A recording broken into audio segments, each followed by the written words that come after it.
Hello, everybody. Thank you so much for being here. I'm Ashley Spillane. I run a social impact strategy firm in Washington, D.C., and I used to run Rock the Vote, which some of you may know is a nonprofit organization that works with musicians and cultural influencers to get young people involved in politics. Before that, I worked on political campaigns for a long time, and I'm really excited to be here to talk to you today about changing the world, we need it, off your yoga mat. So one of the things that I do very frequently living in Washington, D.C. is go to yoga practice. And it depends on the day. I have a different reason for showing up at various points. Sometimes I'm there because I really need to sweat and work out and drop into my body. Sometimes I need to give myself a mental health break. We all have different reasons that we show up on our mat. And not unlike yoga, being active in the world, you also have reasons to show up.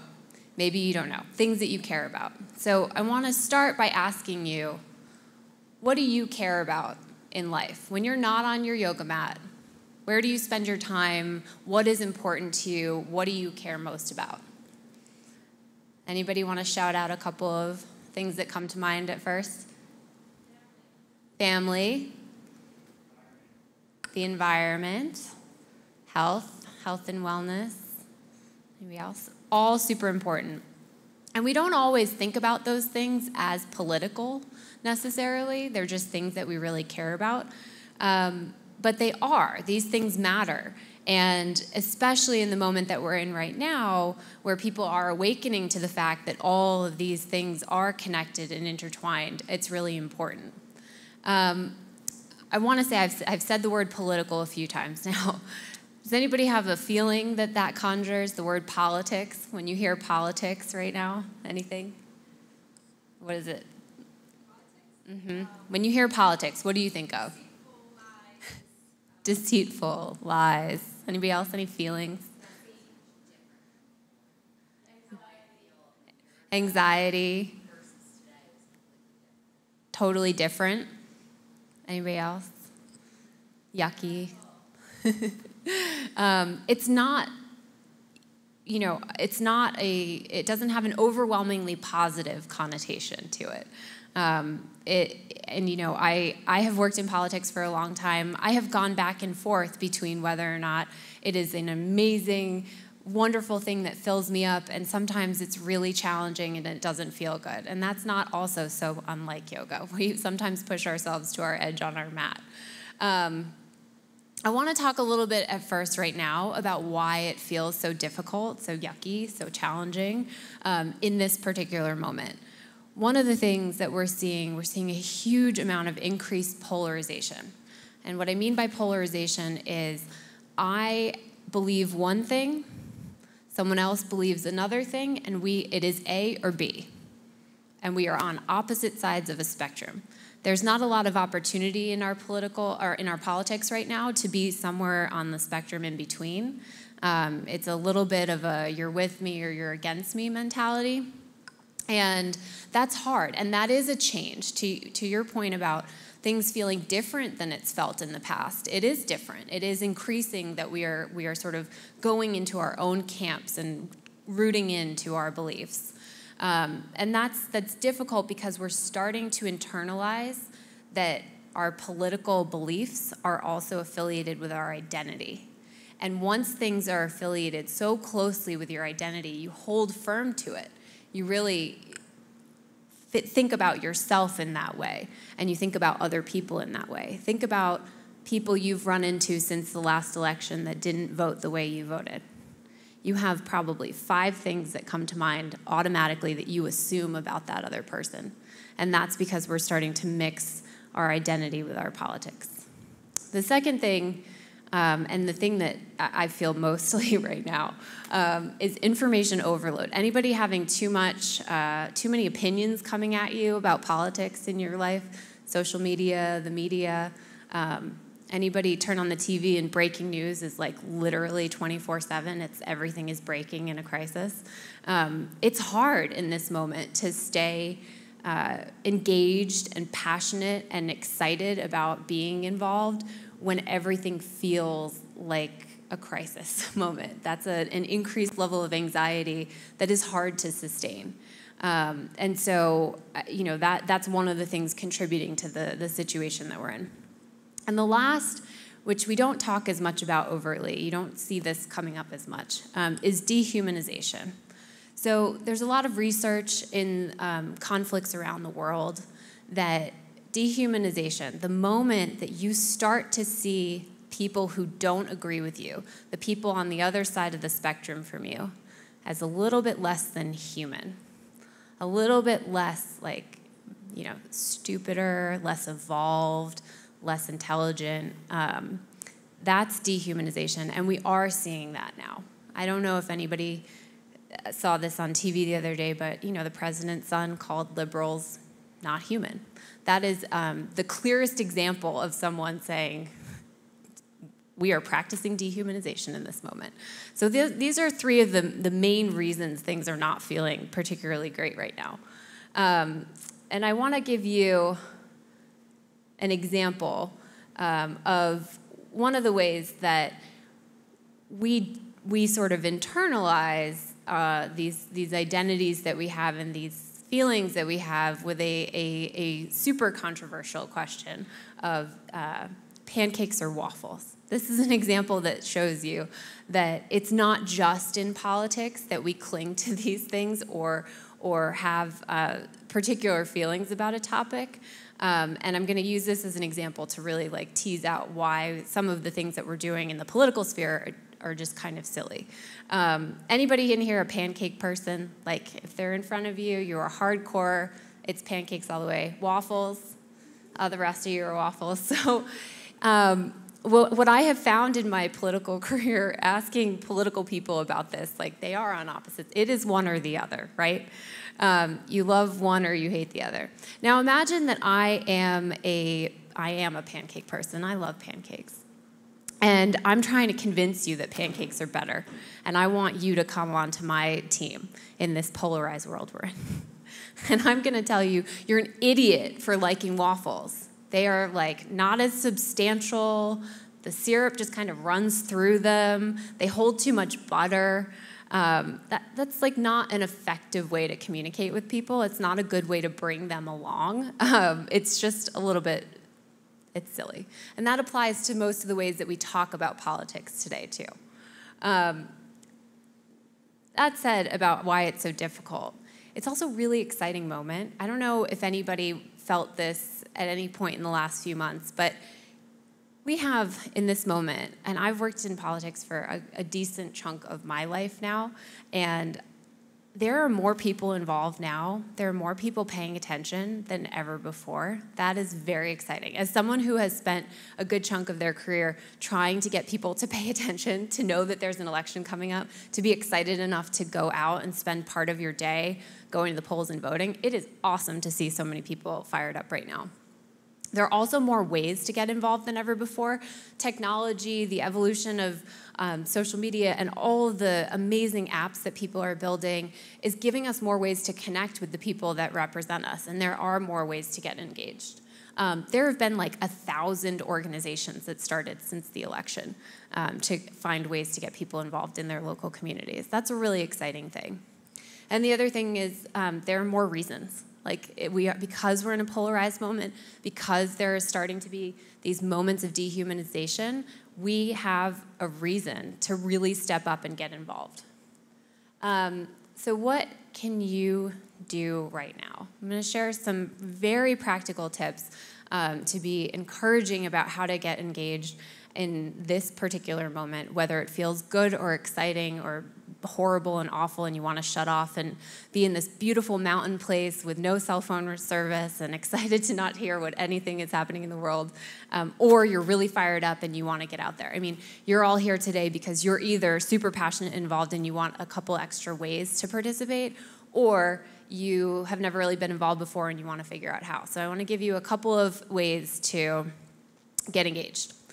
For starters, what I want to tell all of you is, first and foremost, whether you have been doing this for a day or a decade or your whole life, It doesn't matter. We all start from the same place. We are all equal. You are welcome. My vote, same as your vote, same as your vote, same as your vote. Like, it doesn't matter how long we've been engaged. So don't let anyone tell you that you are not enough to be participating. You are enough. This is the moment. Get engaged. Get informed. Most people don't participate in politics at a deep level because they feel like they don't know enough. There's actually like very little excuse for that, given that we can answer any question on our cell phone within 3 seconds or less. Not here on this mountain. It takes maybe a couple more hours given the service. But you can find out who represents you very quickly these days. You want to know who is elected to office to represent you and speak on your behalf and make policies that impact you in your community, and who's responsible for doing that. So if you care passionately about a dog park getting put in your neighborhood, you need to find out who is in charge of the parks, Parks and Rec. Who's in charge of the Parks Department in your area? This is doable. There are tons of resources available. The first thing you want to do is make sure you do know who are your elected officials and what are they responsible for doing for you. Then get connected to them. These people work for you, and they should know you. You are a citizen that they are representing in your community, in your hometown, wherever you are in your country. You can get connected to them. It is their job as public servants, funded by our dollars, taxpayers' money, to make sure that they are responsive to you, the citizen, the voter. So make sure that you look up how to connect to them. And then be super confident in taking whatever action you take. The people who serve in public office work for us. I've seen so many people since the election say that they're super nervous to get involved. They've never made a call to Congress before. These people are so powerful. No. You hired them in the last election. If they don't do the job you want them to do, you get to fire them.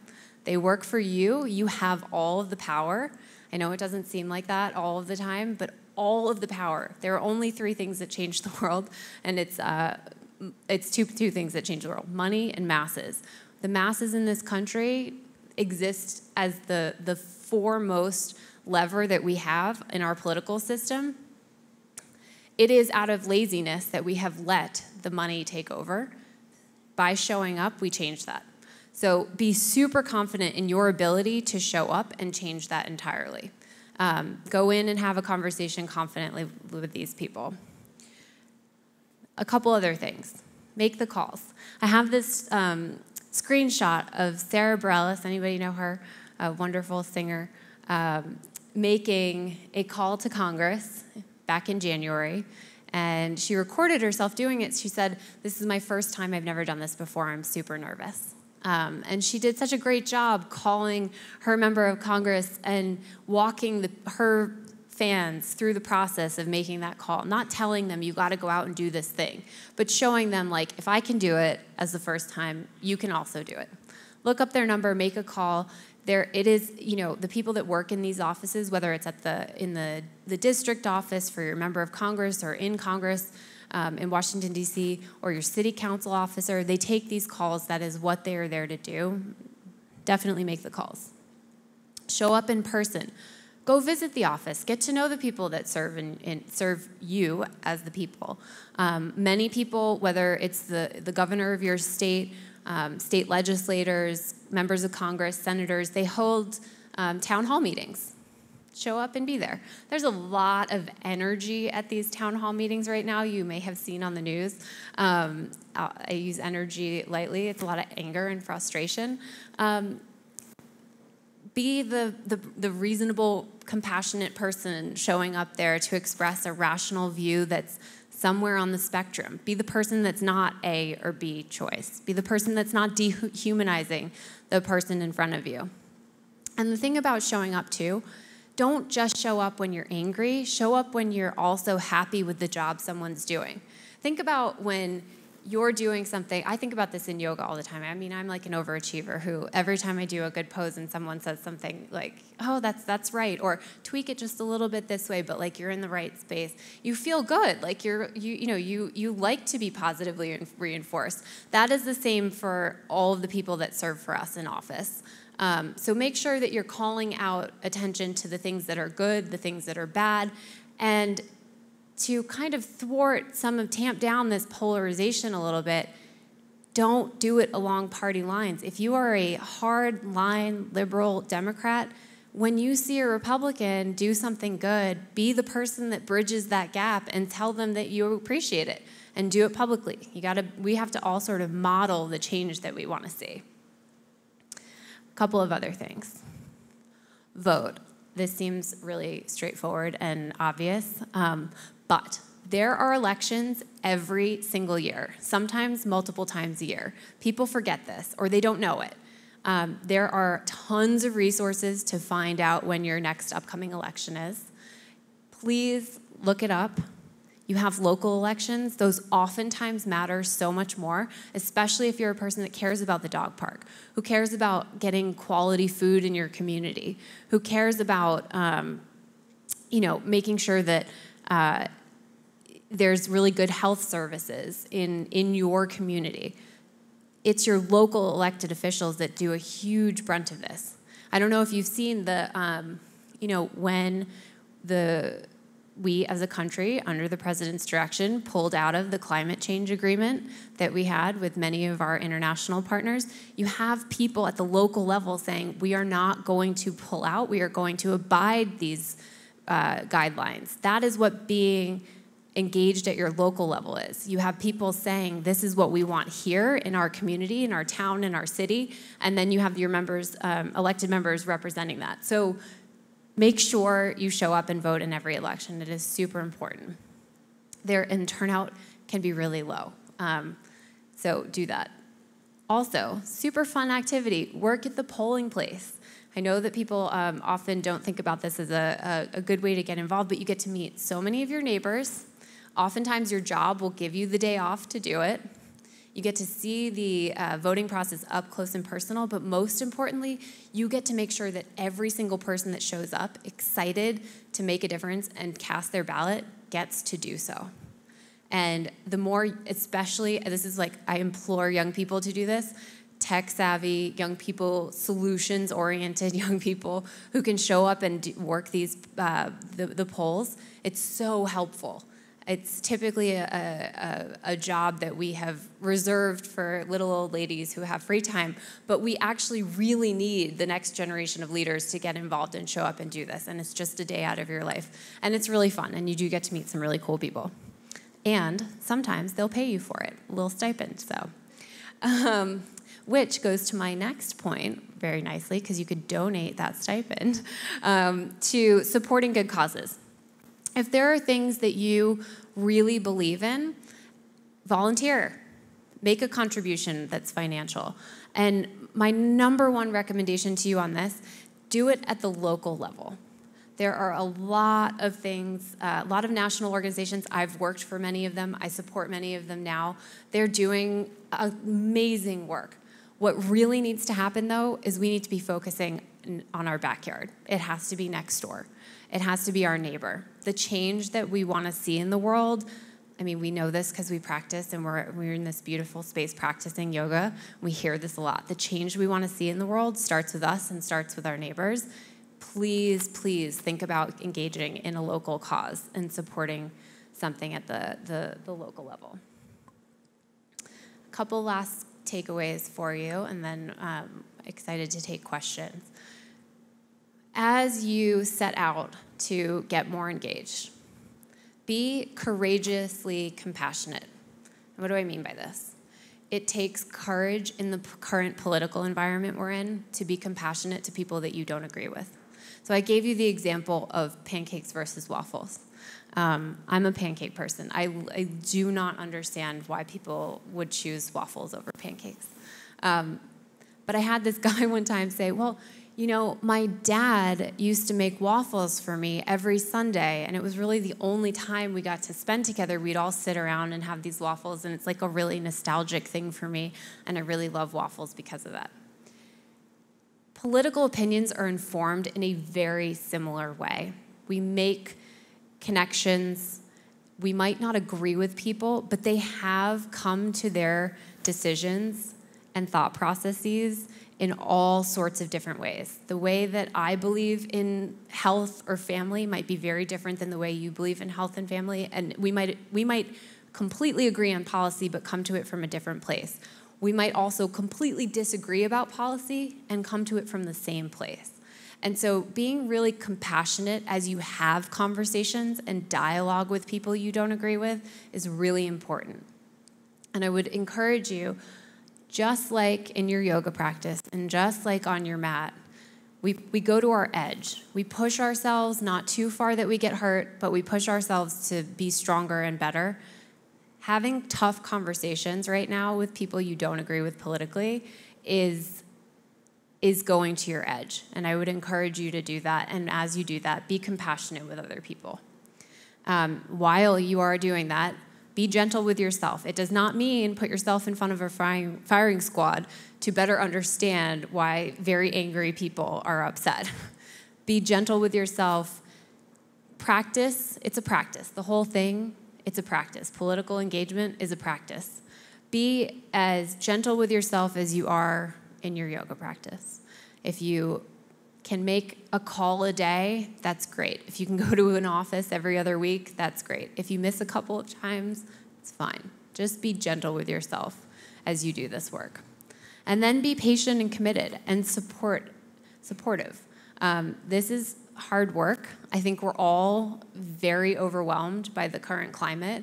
There are no shortage of days where I have to turn my phone off. I do not look at social media after dinner anymore so that I can sleep well at night. We just have to be patient. That said, I am equally as committed to waking up the next day and making sure I know what happened in the world. And I think that that's just as important as balancing those two things. So with that, I will leave you my favorite quote in the world. Never doubt that a small group of thoughtful, committed citizens can change the world. Indeed, it is the only thing that ever has, which is true. It is on us. We are the ones that change it. This is my email, social media handle. I am happy to help anyone get involved in any way that they see fit, and very excited to support you as you decide to take your practice off the mat. So, thank you.